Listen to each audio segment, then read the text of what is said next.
کہ آپ کچھ ایسا کر لیتے ہیں، کچھ 50-50 کر لیتے ہیں، ایک دن آپ ہمارے خداؤں کو پوج لیں، ایک دن ہم آپ کے خدا کو پوج لیتے ہیں، ایک دن آپ ہمارے معبود کی عبادت کر لیں، ایک دن ہم آپ کی معبود کی عبادت کر لیتے ہیں۔ ایسا کریں کہ نہ آپ ہمارے خدا کو برا کہیں نہ ہم آپ کے خدا کو برا کہتے ہیں۔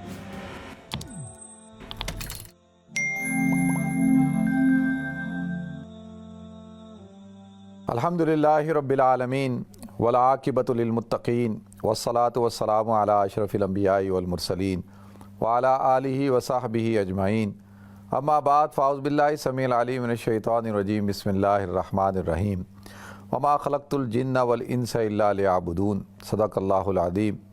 اللہم صلی علی محمد وعلی آل محمد کما صلیت علی ابراہیم وعلی آل ابراہیم انک حمید مجید، اللہم بارک علی محمد وعلی آل محمد کما بارکت علی ابراہیم وعلی آل ابراہیم انک حمید مجید، رب اشرح لی صدری ویسر لی امری واحلل عقدۃ من لسانی یفقہوا قولی۔ محترم ناظرین کرام، بزرگان دین اور میری عزیز ماؤں اور بہنوں بھائیوں، السلام علیکم ورحمۃ اللہ وبرکاتہ۔ ناظرین، اللہ رب العزت نے اس کائنات کو پیدا کیا اور حضور اکرم صلی اللہ علیہ وسلم نے ارشاد فرمایا کہ پوری کی پوری کائنات جو ہے وہ اللہ تعالیٰ نے تمہارے لیے پیدا کی ہے، اور لیکن تمہیں جو ہے وہ اللہ تعالیٰ نے اپنے لیے پیدا کیا ہے، آخرت کے لیے پیدا کیا ہے۔ اس سے بات پتہ چلتی ہے کہ کائنات ایک مقصد کے تحت پیدا ہوئی، یہ کسی دھماکے کے نتیجے میں وجود میں نہیں آئی، بلکہ اللہ تعالیٰ نے اس کو ایک نظام کے تحت پیدا کیا۔ اور میں اور آپ جو ہم سب اس دنیا میں رہتے ہیں، اللہ رب العزت نے ہمیں ایک مقصد کے تحت پیدا کیا۔ ہمیں اللہ تعالیٰ نے عبث پیدا نہیں کیا کہ یعنی کوئی مقصد نہ ہو، بس جیسے اللہ تعالیٰ نے کائنات کے اندر ویسے تو کوئی چیز بھی بے مقصد پیدا نہیں کی۔ قرآن میں اللہ تعالیٰ ارشاد فرماتے ہیں افحسبتم انما خلقناکم عبث، کیا تم یہ گمان کرتے ہو کہ تمہیں فضول پیدا کیا گیا ہے؟ تو اس سے تو یہ بات ثابت ہو گئی کہ اللہ نے ہمیں فضول پیدا نہیں کیا، اللہ تعالیٰ نے ہمیں ایک مقصد کے تحت پیدا کیا۔ اور وہ مقصد کیا ہے؟ قرآن پاک میں اللہ تعالیٰ نے ارشاد فرمایا کہ میں نے تمہیں پیدا کیا ہے عبادت کے لیے۔ تو اللہ تعالیٰ نے کائنات کو بنایا میرے لیے، آپ کے لیے، اور مجھے اور آپ کو اللہ تعالیٰ نے اپنے لیے بنایا، اپنی عبادت کے لیے بنایا۔ ناظرین، عبادت کیا چیز ہے؟ انسان جو ہے وہ عبادت کرتا ہے تو ایک ہوتی ہے عبادت اور ایک ہوتی ہے اطاعت۔ اچھا، اطاعت اور عبادت میں کیا فرق ہے؟ اطاعت کیا ہے کہ وہ ہوتا ہے کہ انسان مطیع ہوتا ہے، فرمانبردار ہوتا ہے، بس اطاعت کر رہا ہے، فرمانبرداری کر رہا ہے، مان رہا ہے اور چل رہا ہے بس۔ تو اور ایک ہے عبادت۔ عبادت کیا ہے کہ انسان جو ہے وہ کسی کی پرستش کر رہا ہے، اس کی پوجا کر رہا ہے۔ تو یہاں پر جو اللہ تعالیٰ نے ارشاد فرمایا نا، اطیعوا اللہ و اطیعوا الرسول، اللہ کی اطاعت کرو، رسول کی اطاعت کرو۔ تو اور عبادت کے بارے میں اللہ تعالیٰ نے ارشاد فرمایا کہ عبادت کرو، تمہیں اللہ تعالیٰ نے پیدا کیا ہے، تخلیق تمہاری عبادت کے لیے ہوئی ہے۔ یا ایھا الناس اعبدوا ربکم، اے لوگو عبادت کرو اس رب کی جس نے تمہیں پیدا کیا، الذی خلقکم، جس نے تمہیں پیدا کیا۔ تو یہاں پہ اللہ تعالیٰ حکم دے رہے ہیں کہ بھئی جس نے تمہیں پیدا کیا ہے اس کی عبادت کرو، پھر اللہ تعالیٰ کہہ رہے ہیں اطاعت کرو۔ دیکھیں، ایک انسان کسی کا ملازم ہوتا ہے یا کسی کا غلام ہوتا ہے، اب وہ اس کی اطاعت کر رہا ہے، ایک باس اس کو حکم دیتا ہے کہ یہ کام کرو، وہ کرتا ہے، اطاعت کر رہا ہے، مطیع ہے وہ۔ اب اس اطاعت کے اندر اس کی خوشی ہے یا نہیں ہے، اس کا کوئی عمل دخل نہیں ہے۔ یعنی اس کو کہا جاتا ہے کہ بھئی یہ کام کرو، وہ کام کرتا ہے۔ اب باس کہے کہ نہیں تم کام تو کر رہے ہو لیکن تم خوشی کے ساتھ نہیں کر رہے ہو، تو وہ ملازم کہے، وہ غلام کہے گا کہ بھائی آپ کا مقصد کیا ہے کہ کام کرانا، تو میں کام کر رہا ہوں، اب خوشی سے کروں یا بددلی سے کروں یا خوشی کے ساتھ نہ کروں، یہ آپ کا پرابلم نہیں ہے، آپ کا مسئلہ یہ نہیں، آپ کا مسئلہ ہے کہ آپ کا کام ہونا چاہیے، تو میں آپ کا کام کر رہا ہوں۔ تو ٹھیک ہے، باس بھی کہتا ہے ٹھیک ہے خوشی سے کرو یا جیسے دل چاہے کرو، مجھے تو کام سے مطلب ہے، تم کام کرو۔ اب دیکھیں یہ اطاعت ہے، یہ انسان اطاعت کر رہا ہے۔ اچھا، اب عبادت میں کیا فرق ہوتا ہے کہ عبادت میں بھی اطاعت ہوتی ہے، فرما برداری ہوتی ہے، پرستش ہوتی ہے، لیکن وہ انسان خوشی کے ساتھ کر رہا ہوتا ہے، وہ خوشی کے ساتھ کر رہا ہوتا ہے، اس کے اندر کسی قسم کی کوئی زبردستی نہیں ہوتی۔ اگر کوئی زبردستی ہو گئی تو ناظرین وہ پھر اطاعت نہیں ہے، وہ عبادت نہیں ہے۔ ہاں وہ پھر ٹھیک ہے کہ بھئی آپ جو ہے وہ ملازمت کر رہے ہیں، آپ غلامی کر رہے ہیں تو ٹھیک ہے جی، مان رہے ہیں۔ تو یہ نہیں کہ آپ جب عبادت، اللہ کہتا ہے کہ میں نے تمہیں انسان اور جن کو پیدا کیا ہے عبادت کے لیے، تو عبادت کیا ہے؟ دیکھیں عبادت ہے غایت المحبت کے ساتھ، یعنی محبت کے انتہائی درجے کے ساتھ اور اپنی عاجزی اور انکساری کے ساتھ، یعنی عاجزی بھی ہو، انکساری بھی ہو، اور پھر محبت بھی ہو، اعلیٰ درجے کی محبت کے ساتھ آپ کسی کی عبادت کرتے ہیں، پرستش کرتے ہیں، اطاعت کرتے ہیں، اس کو کہتے ہیں عبادت۔ یہ ہے عبادت کہ ایک انسان جو ہے وہ اللہ کی عبادت کر رہا ہے لیکن انتہائی درجے محبت کے ساتھ کر رہا ہے، اور اس عبادت کے اندر اس کی رضامندی شامل ہے، کسی قسم کا کوئی جبر نہیں ہے، کوئی کوڑا نہیں ہے، کوئی قانون نہیں ہے۔ جیسے دنیا کے اندر دیکھیں ایک نظام ہوتا ہے نا، کسی بھی مملکت کا ایک نظام ہے، قانون ہے، آپ اس کی پابندی کر رہے ہوتے ہیں، خوشی سے تو نہیں کر رہے ہوتے نا، آپ پابندی کر رہے ہیں، رات ہے بالکل اور سڑک خالی ہے اور کوئی ٹریفک نہیں ہے اور ایوریج اسپیڈ وہاں پہ ہے 40 اور بالکل روڈ خالی ہے، رات کے 3 بج رہے ہیں، آپ بس اطاعت کر رہے ہیں جی، بس 40 کی اسپیڈ سے چلا رہے ہیں۔ کیوں؟ کہ بھائی بس ماننا ہے، اگر نہیں چلاؤں گا تو ٹکٹ آ جائے گا۔ تو آپ پابندی کروائی جا رہی ہے، آپ سے اطاعت کروائی جا رہی ہے، کس کے زور پہ؟ قانون کے زور پہ۔ آپ کو پلنٹی لگے گی، آپ کو ٹکٹ آئے گا، آپ کو پوائنٹس لگیں گے۔ تو یہ کیا ہے کہ یہ پابندی کروائی جا رہی ہے، لیکن آپ وہ خوشی سے نہیں کر رہے، آپ کہہ رہے ہیں یار روڈ خالی ہے، مجھے گھر پہنچنا ہے، کوئی ٹریفک کا کوئی مسئلہ نہیں، کوئی ایکسیڈنٹ کا کوئی ایشو نہیں، یہ کیا ہے؟ لیکن کیا ہے کہ نہیں، آپ اطاعت کریں۔ تو لہذا ناظرین ایک شخص جو ہے وہ نماز پڑھ رہا ہے، وہ اللہ کی اطاعت کر رہا ہے، عبادت کر رہا ہے، لیکن مسلمان جو ہوتا ہے وہ کس طور پہ کرتا ہے؟ خوشی کے ساتھ کرتا ہے، وہ بغیر کسی جو ہے وہ خوف کے، بغیر کسی لالچ کے کرتا ہے۔ اسی لیے تو جب حضور اکرم صلی اللہ علیہ وسلم سے کہا گیا کہ آپ کچھ ایسا کر لیتے ہیں، کچھ 50-50 کر لیتے ہیں، ایک دن آپ ہمارے خداؤں کو پوج لیں، ایک دن ہم آپ کے خدا کو پوج لیتے ہیں، ایک دن آپ ہمارے معبود کی عبادت کر لیں، ایک دن ہم آپ کی معبود کی عبادت کر لیتے ہیں، اور ایسا کریں کہ نہ آپ ہمارے خدا کو برا کہیں نہ ہم آپ کے خدا کو برا کہتے ہیں، اور 50-50 کر لیتے ہیں۔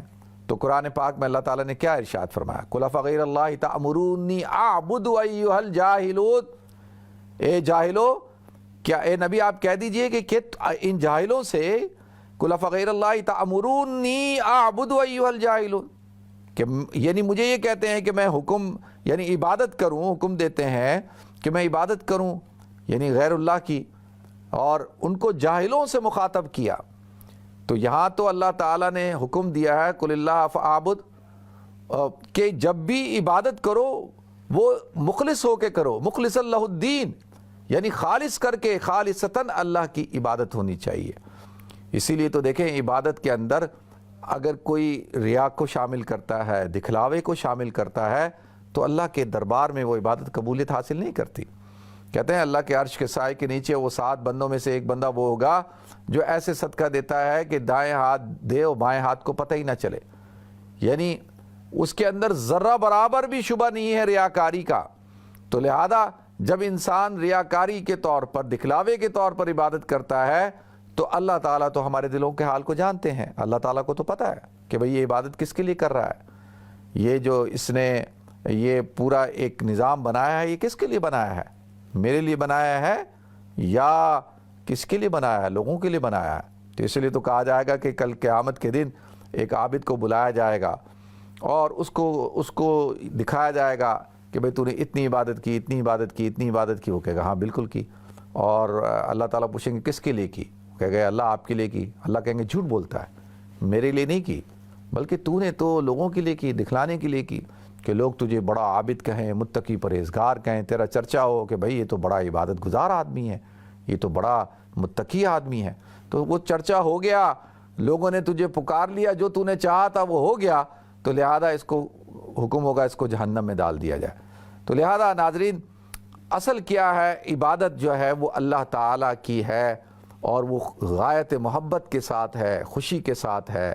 یعنی نماز پڑھ رہے ہوں تو خوشی کے ساتھ پڑھ رہے ہوں، محبت کے ساتھ پڑھ رہے ہوں، زکوٰۃ دے رہے ہوں تو خوشی کے ساتھ، محبت کے ساتھ، حج کر رہے ہوں تو خوشی کے ساتھ، محبت کے ساتھ، اسی طریقے سے جو ہے روزہ رکھ رہے ہوں خوشی کے ساتھ، محبت کے ساتھ رکھ رہے ہوں۔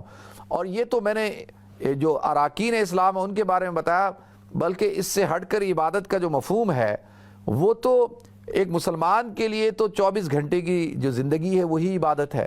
اس کا اٹھنا بیٹھنا، چلنا پھرنا، سونا کھانا پینا، معاملات کرنا، تجارت کرنا، جو کچھ بھی ہے وہ سب کچھ کیا ہے؟ اگر وہ انسان اللہ کی رضا کے لیے کرتا ہے، اللہ تعالیٰ نے اس کو حکم دیا ہے اور اللہ کے حکموں کی وہ پابندی کرتے ہوئے اس کو بجا لاتا ہے خوشی کے ساتھ، محبت کے ساتھ، تو وہ عبادت ہے، اور مسلمان کی تو زندگی عبادت بن جاتی ہے۔ تو لہذا اسی لیے قرآن میں اللہ تعالیٰ نے ارشاد فرمایا، دیکھیں سورہ کافرون کے اندر، قُلْ يَا أَيُّهَا الْكَافِرُونَ لَا أَعْبُدُ مَا تَعْبُدُونَ، اے کفار کہ جن کی تم عبادت کرتے ہو ان کی ہم عبادت نہیں کر سکتے۔ آپ کہہ دیجئے یہ کیسے ہو سکتا ہے کہ جن کی تم عبادت کرتے ہو ان کی عبادت میں نہیں کرتا، اور نہ مجھے حکم دیا گیا کہ میں تمہارے خداؤں کی عبادت کروں، نہ تمہیں کہا جائے گا کہ بھئی تم، کہ یہ تو بس سودا یہ ہے کہ اللہ کے ساتھ تو بغیر کسی شریک کے، بغیر کسی شرکت غیر کے اللہ کے ساتھ وفاداری ہو، وابستگی ہو، اور آپ کی تمام قولی عبادات، آپ کی فعلی عبادات، آپ کی مالی عبادات، آپ کی بدنی عبادات، پوری کی پوری زندگی سر تسلیم خم کس کے لیے ہو جائے؟ وہ اللہ کے لیے ہو جائے۔ یا ایھا الذین آمنوا ادخلوا فی السلم کافہ، کہ ایمان والو اسلام کے اندر پورے داخل ہو جاؤ۔ اب دیکھیں پورے داخل ہونے کا حکم دیا گیا ہے، یہ نہیں لکم دینکم ولی دین کہ تمہارے لیے تمہارا دین ہے، ہمارے لیے ہمارا دین ہے، ٹھیک ہے، کہ بھائی پھر جو تمہارے من میں آتا ہے وہ تم کرو، جو ہمارے من میں آتا ہے ہم کریں۔ تو اللہ تعالیٰ کی عبادت کرنی ہے بغیر کسی شریک کے۔ لیکن ناظرین، ایک شخص ہو، اس کے وہ غلام ہے، اس کے 4 آقا ہوں، اب 4 آقاؤں کا ایک غلام، اب وہ 4 آقا ہیں، اب مجھے بتائیں وہ غلام کس کو خوش کرے گا؟ وہ ایک کو خوش کرنے جائے گا، دوسرا ناراض ہو جائے گا، دوسرے کو خوش کرنے جائے گا، تیسرا ناراض ہو جائے گا، تیسرے کو خوش کرنے جائے گا، چوتھا ناراض ہو جائے گا۔ اب وہ اس میں ہے، اب ایک کہتا ہے کہ یہ کام کرو، دوسرا کہتا ہے یہ کام کرو، تیسرا کہتا ہے یہ کام کرو، چوتھا کہتا ہے یہ کام کرو۔ آپ مجھے بتائیں اس کا کیا حال ہوگا؟ وہ کہے گا کہ میں کس مصیبت میں پھنس گیا ہوں کہ ایک کی اطاعت کروں، ایک کی فرمانبرداری کروں، ایک کی غلامی کروں، ایک کی ملازمت کروں۔ یہاں پر 4 آقا ہیں، اب میں 4 آقاؤں کو کہاں سے خوش کروں، کدھر سے خوش کروں؟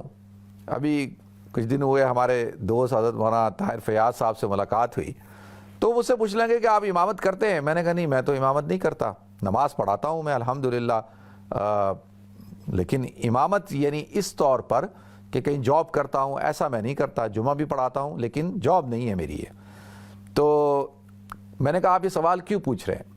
کہنے لگے اس لیے بھائی آپ خوش باش رہتے ہیں، آپ سکون سے ہیں۔ ہم سے پوچھے ہم امامت کر رہے ہیں، تو میں نے کہا کیوں، اس میں کیا پرابلم ہے؟ کہنے لگے بھائی یہ ایک ایسے، اس کی مثال ایسے ہے کہ جیسے ایک بیوی ہو نا، ایک عورت ہو، اس کا ایک شوہر ہو، تو اس کے لیے کتنا آسان ہے کہ وہ اپنے ایک شوہر کو راضی رکھ رہی ہے۔ تو کہتے ہیں یہاں پر یہ حال ہے کہ ایک امام ہے، اس کے یہ جو سارے مقتدی ہوتے ہیں نا، سارے مقتدی، یہ ان کے الفاظ ہیں، یہ سارے مقتدی جو ہیں وہ سارے شوہر ہوتے ہیں۔ اب وہ کتنے مقتدیوں کو خوش کرے گا؟ یعنی سب کو تو خوش کر نہیں سکتا۔ تو لہذا میں نے کہا اچھا۔ کہنے لگا بھائی کبھی کوئی آ کے کہتا جی آج نماز چھوٹی پڑھا دی، کوئی کہتا بڑی پڑھا دی، کوئی کہتا آج جو ہے وہ آپ 1 منٹ لیٹ ہو گئے، کوئی کہتا آج آپ 2 منٹ لیٹ ہو گئے، کوئی کہتا آج آپ نے سجدہ طویل کر دیا، کوئی کہتا آج آپ نے سجدہ مختصر کر دیا، کوئی کہتا آپ نے جو ہے وہ یہ کر دیا، کوئی کہتا یہ کر دیا۔ کہتا بھائی کوئی بھی یہ مقتدی جو ہے وہ خوش نہیں ہوتے۔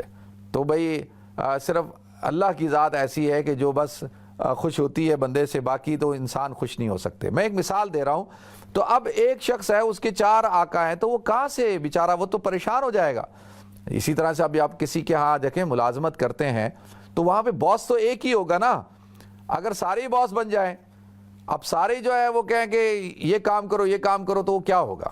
پھر وہ آرگنائزیشن چل سکتی ہے, وہ دکان چل سکتی؟ نہیں چل سکتی. وہ جو ملازم ہوگا وہ بھاگ جائے گا, وہ کہے گا کہ بھئی میں کس کی مانوں, یہ مجھے کچھ کہتا ہے, وہ مجھے کچھ کہتا ہے, وہ مجھے کچھ کہتا ہے, وہ مجھے کچھ کہتا ہے, میں کس کی مانگوں؟ تو لہذا ایک پوری دیکھیں ایک سسٹم کریٹ کیا جاتا ہے کہ بھئی یہ کمپنی ہے, اس کمپنی کا ایک چیئرمین ہوگا, ایک سی ای او ہوگا, ایک ایم ڈی ہوگا, اور پھر ڈائریکٹرز ہوں گے, پھر ڈائریکٹرز میں ڈائریکٹر فائنانس ہوگا, ڈائریکٹر پرچیز ہوگا, پھر فلاں ڈائریکٹر ہوگا, پھر اس کے بعد مینیجرز ہوں گے, پھر مینیجرز کے ساتھ نیچے ان کے ہوں گے. تو یہ پورا ایک سسٹم ہے نا. اب ہر ایک آدمی اپنے سپیریئر کو جواب دہ ہے, پھر اینڈ میں وہ سپیریئر جو ہے وہ کس کو؟ چیئرمین کو جواب دہ ہے کہ بھئی یہ ہے صورتحال. تو اب اسی طریقے سے دیکھیں ہم کیا ہے کہ ہم ایک رب کو اور ایک اللہ کو ماننا نہیں چاہتے. ہم کہتے نہیں ہمیں کئی خدا چاہیے ہیں, کئی معبود چاہیے ہیں, اس کو خوش کریں تو وہ ناراض, اس کو خوش کریں تو دوسرا ناراض. تو لہذا اللہ تعالیٰ نے اسی چیز کو بیان کیا ہے کہ دیکھیں جو شرکاء ہوتے ہیں نا اللہ کے ساتھ, جن کو آپ شریک ٹھہراتے ہیں, آپ نے روٹی دینے کا, روزی دینے کا ایک الگ معبود ہے, اور اولاد دینے کا ایک الگ معبود ہے, صحت دینے کا ایک الگ معبود ہے, اور دولت دینے کا ایک الگ معبود ہے, اقتدار دینے کا ایک الگ معبود ہے, اور فلاں چیز کا الگ معبود, فلاں چیز کا الگ معبود. اب ہر ایک کو راضی کر رہے ہیں, ہر ایک کے پر چڑھاوے چڑھا رہے ہیں کہ بھئی یہ بھی راضی ہو جائے, یہ بھی راضی ہو جائے, یہ بھی راضی ہو گیا, یہ بھی راضی ہو جائے. تو اللہ کہتا ہے کہ دیکھو یک رنگی ہو جاؤ, دو رنگی چھوڑ دو, یک رنگی ہو جاؤ.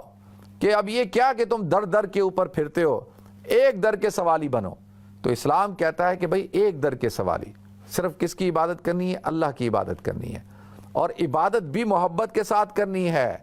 عبادت بھی جو ہے وہ کس طور پر کرنی ہے کہ بھئی میرا اللہ ہے, میرا معبود ہے, میرا رب ہے, یہ میرا خالق ہے, اس نے مجھے پیدا کیا, اس نے میری پیدائش کے ساتھ اسباب مقرر کیے, اور یہ اللہ تعالیٰ نے سارا نظام میرے لیے بنایا ہے, اور یہ کائنات میرے لیے سجائی ہے, سب کچھ اللہ نے میرے لیے کیا ہے.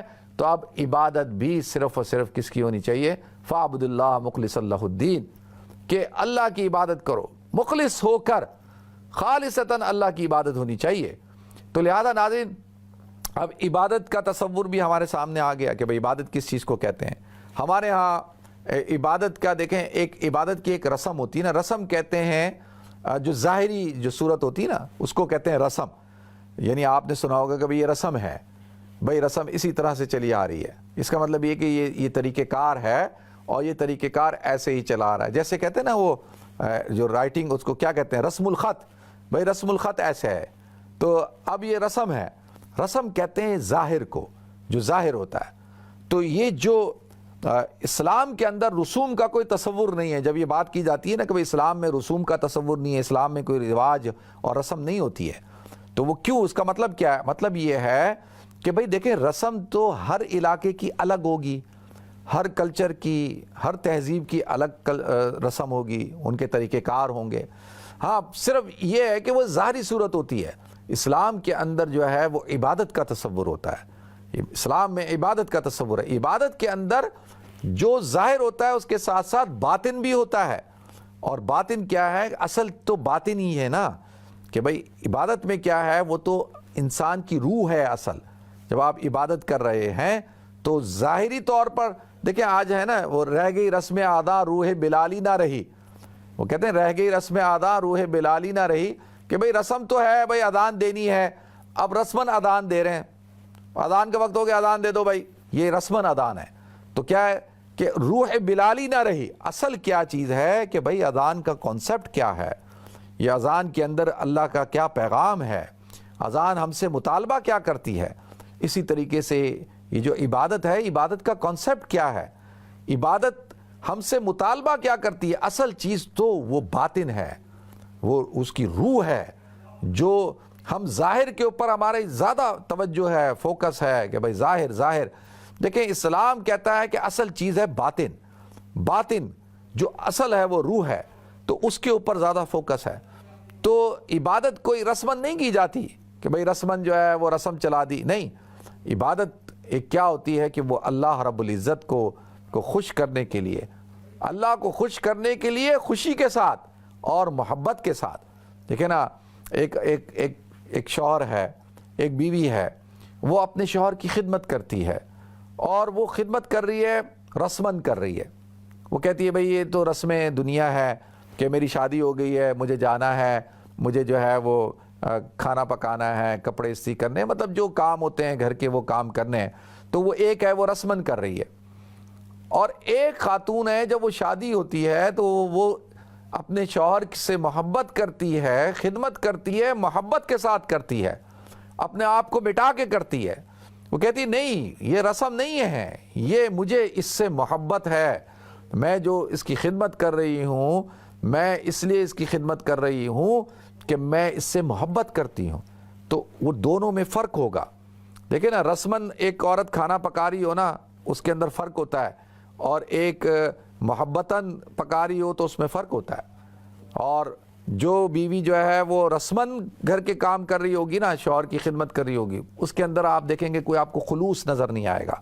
اور جو عورت جو ہے وہ محبت کے ساتھ اپنے شوہر کی خدمت کر رہی ہوگی تو اس کے اندر خلوص ہوگا، اس کے اندر چاہت ہوگی، اس کے اندر اپنائیت ہوگی. تو اصل تو بنیادی طور پر اللہ رب العزت جو چاہتے ہیں ناظرین، وہ یہ چاہتے ہیں کہ ہم اللہ سے محبت کریں، اللہ کی اطاعت کریں، اللہ کی فرما برداری کریں. کس کے ساتھ کریں؟ محبت کے ساتھ کریں اور دل کے ساتھ کریں. تو جو عبادت دل کے ساتھ کی جاتی ہے، دیکھیں حضرت علی رضی اللہ تعالیٰ عنہ جو ہے وہ ایک تیر لگ گیا اور اس کو نکالا جا رہا ہے تو ان کو تکلیف ہی محسوس نہیں ہو رہی. اسی طریقے سے اور ایک بچھو نے کاٹ لیا ایک صحابی کو، ان کو پتہ ہی نہیں چلا. وہ کہہ رہے ہیں مجھے تو پتہ ہی نہیں چلا کہ کب کاٹا. اب آپ مجھے بتائیں، ہمیں تو جو ہے وہ ایک چیونٹی کاٹ لے تو ہم پوری نماز توڑ دیں، ہمیں تو مچھر جو ہے کاٹ لے تو ہم تو پوری نماز کے اندر کھجا کے جو ہے اپنی نماز کو خراب کر لیتے ہیں. یہ میرا حال ہے یا آپ کا نہیں، میرا یہ حال ہے. تو عرض یہ کرنی ہے کہ ہمارے اندر جب ہم عبادت کر رہے ہوتے ہیں تو وہ عبادت کے اندر کیا ہوتا ہے؟ محبت نہیں ہوتی. تو اصل چیز کیا ہے ناظرین؟ اللہ سے تعلق قائم کریں، اللہ سے اپنا محبت کا تعلق قائم کریں. تو اللہ تعالیٰ تو 70 ماہوں سے زیادہ محبت کرتا ہے. اللہ تو چاہتا ہی ہے کہ اللہ سے ہم محبت کریں. تو لہذا اللہ تعالیٰ مجھے آپ کو، ہم سب کو، جو رسمن ہم مسلمان ہیں نا، رسمن مسلمان نہ ہو، بلکہ حقیقتاً اللہ تعالیٰ مجھے آپ کو ایمان والا اور مسلمان بنائے، اللہ تعالیٰ اپنا بندہ بنائے. جب اللہ کہتا ہے یہ میرے بندے ہیں تو وہ غلام کی طرح نہ ہو کہ آقا کی خدمت کر رہا ہے بس کہ جی بے دلی سے نہیں، یہ اللہ کی عبادت کرے دل کے ساتھ اور خوشی کے ساتھ. اللہ تعالیٰ ہم سب کو عمل کرنے کی توفیق عطا فرمائے. وآخر دعوانا الحمدللہ رب العالمین.